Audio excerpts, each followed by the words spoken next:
नमस्कार। जय हिंद, जय भारत। हमारा भारत देश एक विशाल देश है। हमारा भारतवर्ष एक बहुत बड़ा लोकतांत्रिक देश है, प्रजातंत्र देश है। यहाँ पर प्रजातंत्र है, यहाँ पर this is a democratic country.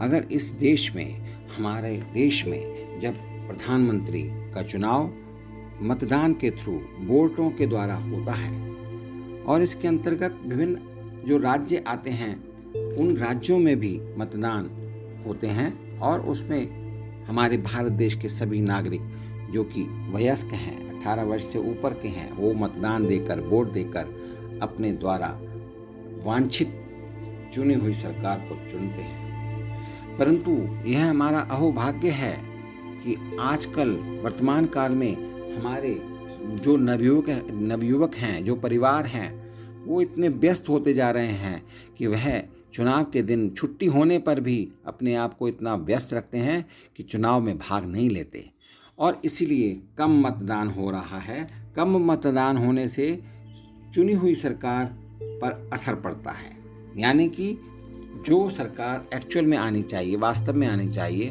वह नहीं आ पाती है। इसके लिए आज मैं आपके समक्ष एक समीक्षा कर रहा हूँ कि ये कम वोटिंग क्यों होती है, मतदान कम क्यों होता है।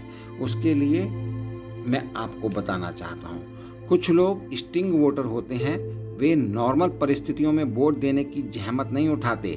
ये लोग जब वर्तमान सरकार को हटाना होता है तब दूसरे पक्ष के फेवर में वोट करते हैं। बाकी जो जिस पार्टी के वोटर हैं वे तो अपनी अपनी लॉयल पार्टी को वोट करते ही हैं। ये स्विंग वोटर ही मतदान का प्रतिशत बढ़ाते हैं। परंतु अगर 100% मतदान नहीं हो रहा है तो डेमोक्रेसी के लिए, प्रजातंत्र के लिए, लोकतंत्र के लिए इससे ज़्यादा दुर्भाग्यपूर्ण कुछ नहीं हो सकता। हमें मतदान को मूलभूत आवश्यकता के रूप में समझकर मतदान करना चाहिए। साथ ही औरों को भी प्रेरित करना चाहिए कि वह सभी मतदान करें। मतदान एक मौलिक अधिकार है और एक नागरिक कर्तव्य है। इसे अनिवार्य बनाने से अधिक लोग लोकतांत्रिक प्रक्रिया में भाग लेने के लिए प्रोत्साहित होंगे और आगे आएंगे। इस बार लोकसभा चुनाव में मतदान का कम प्रतिशत लोकतंत्र के लिए ठीक नहीं कहा जा सकता। सन 2024 के लोकसभा चुनाव के प्रारंभ में से ही कम मतदान प्रतिशत से असमंजस बढ़ रहा है। लोगों का अपने मताधिकार का इस्तेमाल करने में इस प्रकार से कम दिलचस्पी लेना यकीनन मजबूत लोकतंत्र, मजबूत शक्तिशाली प्रजातंत्र के लिए अच्छा संकेत नहीं है।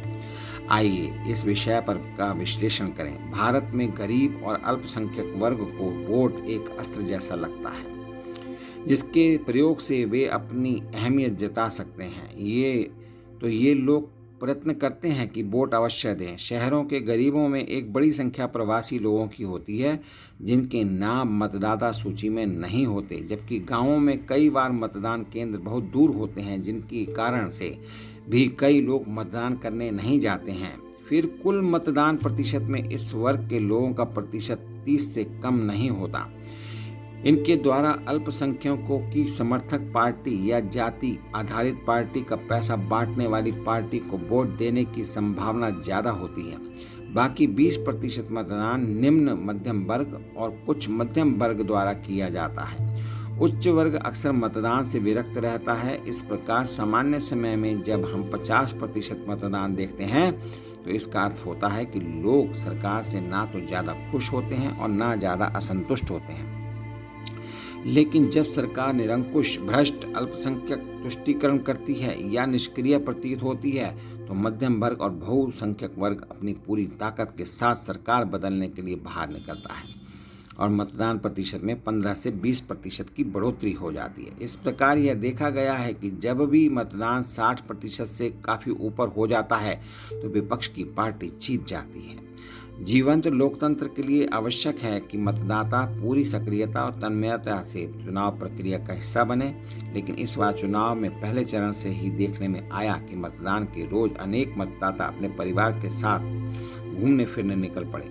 कुछ कहते सुनने गए कि उनके परिवार के मत ना भी पड़े तो क्या फर्क पड़ेगा, जीतने वाली पार्टी तो जीत ही जाएगी। बाहरी उम्मीदवार की मौजूदगी भी कम मतदान के उभरते हुए कारणों में से एक है। बताया जा रहा है कि भीषण गर्मी होने के कारण भी मतदाता वोट करने घर से नहीं निकल रहे हैं। चुनाव आयोग ने पहले चरण के कम वोट प्रतिशत रहने पर अपने प्रयत्नों को और तेज कर दिया था ताकि ज़्यादा से ज़्यादा मतदाता वोट करने घरों से निकलें, लेकिन मतदाता की उदासीनता टूटी नहीं। दिल्ली जैसे राजधानी शहर जहां के निवासी बनिस्बत पढ़े लिखे और जागरूक माने जाते हैं, वहां दिल्ली में भी मत प्रतिशत पिछली बार से कम रहा। वास्तव में यह चिंता की बात है। वास्तव में एक तो चुनाव में कोई लहर नहीं बन सकी है और चुनाव पूरी तरह स्थानीय मुद्दों पर आज सिमटा है, मगर कम मतदान को किसी भी तर्क से वाजिब नहीं ठहराया जा सकता। कम मतदान चिंता की बात है। भारत के घटते मतदाता टर्नआउट के लिए 5 स्पष्ट कारण हैं। नंबर 1, सामान्य तौर पर पहला, बहुत से समृद्ध और शहरी निवासियों का मानना है कि सरकार पर निर्भर न होने के कारण उनके जीवन पर मतदान का बहुत कम बोझ है। दूसरा, प्रवासन के कारण बड़ी संख्या में लोग अपने शहरों से बाहर निकल गए, चाहे वो सर्विस करने निकले हों, चाहे वो व्यापार करने निकले हों, जिनकी वजह से उनका मतदान उनके क्षेत्र में नहीं पड़ पाता। तीसरा, युवा और मध्यम वर्ग के मतदाताओं को अक्सर ऐसे राजनीतिज्ञों से संबंधित करना मुश्किल हो जाता है जो आपराधिक, सामंती, प्रभु या नीतिगत विशेषता के अभाव वाले सेलिब्रिटी हैं। चौथा, कुछ लोग मतदान नहीं करते बल्कि वास्तविकता में हुए मुद्दों या उम्मीदवार से अनभिज्ञ हैं। पांचवा, मतदान को प्रोत्साहित करने के लिए सेलिब्रिटी और आधुनिक टेक्नोलॉजी का उपयोग करने में पूरी सफलता नहीं मिली है। आज तमाम राजनीतिक दल, उम्मीदवार और खुद चुनाव आयोग भी इस बात को लेकर चिंतित नजर आ रहा है कि आखिर लोग वोट देने घरों से क्यों नहीं निकले। कम वोटिंग के पीछे गर्मी बड़ा कारण भले ही ना हो, लेकिन एक कारण अवश्य हो सकता है।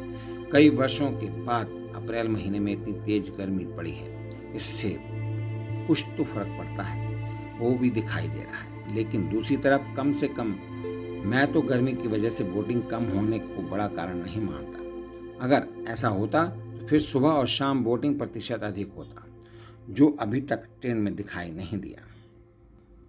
वोटर लिस्ट में वोटर और वोट देने वालों में अंतर के कई कारण हो सकते हैं, जैसे वोटर उस समय उस स्थान पर से कहीं कार्य के लिए बाहर चला गया, वह कार्य निजी, व्यावसायिक या नौकरी का हो सकता है। करोड़ों सरकारी कर्मचारी चुनाव ड्यूटी में लगाए जाते हैं, हालांकि उनको पोस्टल बैलेट की सुविधा दी जाती है, लेकिन उसमें फॉर्मेलिटी अधिक है, इसलिए बहुत से फॉर्म नहीं भरते। कई लोग नौकरी दूसरे शहरों में करते हैं, लेकिन वोट अपनी पुश्तैनी जगह ही बनवाया हुआ होता है। वोट के लिए ही अपने शहर या ग्राम खुद के खर्च से जाकर वोट के लिए ही लोग जा नहीं पाते। कुछ लोगों ने तो 2 जगह भी वोट बनाया होता है, एक पुश्तैनी जगह, दूसरा नौकरी का शहर। वह एक ही जगह तो वोट डाल सकते हैं। कुछ स्टूडेंट्स अब दूसरी जगह पढ़ाई कर रहे होते हैं और हॉस्टल में या किराए पर रहते हैं, वे भी वोट डालने नहीं आ पाते। वृद्ध लोग या अकेली गृहिणी भी वोट देने में संकोच करती है। कुछ लोग बीमार हो सकते हैं। कुछ लोगों की शादी होने पर दूसरी जगह जाने से या वोटर का निधन होने से भी वोट नहीं पड़ पाता। कुछ लोग स्विंग वोटर होते हैं, वे नॉर्मल परिस्थितियों में वोट देने की जहमत नहीं उठाते। वे लोग जब वर्तमान सरकार को हटाना होता है तब दूसरे पक्ष के फेवर में वोट करते हैं। बाकी जो जिस पार्टी के वोटर हैं वे तो अपनी अपनी लॉयल पार्टी को वोट करते ही हैं। ये स्विंग वोटर ही मतदान के प्रतिशत को बढ़ाते हैं। परंतु अगर 100% मतदान नहीं हो रहा है तो डेमोक्रेसी के लिए इससे ज़्यादा दुर्भाग्यपूर्ण कुछ नहीं हो सकता। हमें मतदान को मूलभूत आवश्यकता के रूप में समझकर मतदान करना चाहिए। साथ ही औरों को भी प्रेरित करना चाहिए। मतदान एक मौलिक अधिकार है, एक नागरिक कर्तव्य है। इसे अनिवार्य बनाने से अधिक लोग लोकतांत्रिक प्रक्रिया में भाग लेने के लिए प्रोत्साहित होंगे और यह सुनिश्चित होगा कि सरकार लोगों की इच्छा की प्रतिनिधि है। मतदान डेमोक्रेसी की आत्मा है। गलत मतदान नहीं करना, तटस्थ रहना, तटस्थ मतदान, नोटा, लालच, संप्रदाय, जाति, पंथ, भाषा या क्षेत्रवाद से प्रेरित होकर मतदान करना किसी भी डेमोक्रेसी, किसी भी प्रजातांत्रिक देश के लिए सही नहीं है। यहाँ पर मेरा खुद का पर्सनल व्यक्तिगत विचार ये आ जाता है कि जिस प्रकार से हर एक वोटर का वोटर आईडी कार्ड बना हुआ है, यदि वह वोटर अपना वोट देने जाता है तो अभी इसमें क्या करना चाहिए कि सरकार को कुछ प्रोत्साहन के रूप में कुछ राशि या कुछ सुविधा देनी चाहिए। चुनाव आयोग को कुछ सुविधाएं देनी चाहिए। सुविधाओं के अंतर्गत कुछ इंसेंटिव्स चाहे वो कैश में हो, चाहे किसी गिफ्ट के रूप में हो, जो भी मतदान देने जाएगा उसको कुछ न कुछ प्रोत्साहन राशि या प्रोत्साहन उपहार गिफ्ट दिया जाएगा। और हाँ, जो वोटर वोट देने नहीं जाएगा उसके अकाउंट से एक निश्चित राशि, जो कि वो प्रोत्साहन राशि के रूप में वहाँ पर वोट देने के लिए दे रहे हैं, उतनी राशि डेबिट कर दी जाएगी, काट दी जाएगी और वो चुनाव आयोग के खाते में जाएगी। तो ये तो मेरा कहना है कि चुनाव आयोग इसको भी एक तरीका बना सकता है ताकि 100% वोट हों, क्योंकि ये मेरा मानना है कि भारत देश की जो जनता है, जो नागरिक हैं, वो बहुत बुद्धिमान हैं, होशियार हैं। जब वो देखेंगे कि अगर मैं वोट देने नहीं जाता और मेरा 1000 रुपये कट जाएगा, और अगर मैं वोट देने जाता हूँ तो मेरे को वहाँ पर 1000 रुपये का लिफाफा मिलेगा या गिफ्ट मिलेगा या चेक मिलेगा या एक गिफ्ट वाउचर मिलेगा, तब वह वोट अवश्य देने जाएगा। इन्हीं शब्दों के साथ अपने व्यक्तिगत विचारों को मैंने आपके समक्ष प्रस्तुत किया। यदि आपको ये अच्छे लगे हों तो आप मेरे इस चैनल को सब्सक्राइब कीजिए ताकि मेरे को प्रेरणा मिले, मैं और भी अच्छे रचनाएं आपके समक्ष प्रस्तुत करता रहूं। बहुत बहुत धन्यवाद। आप सभी के लिए शुभकामनाएं, मंगल कामनाएं। नमस्कार। जय हिंद, जय भारत।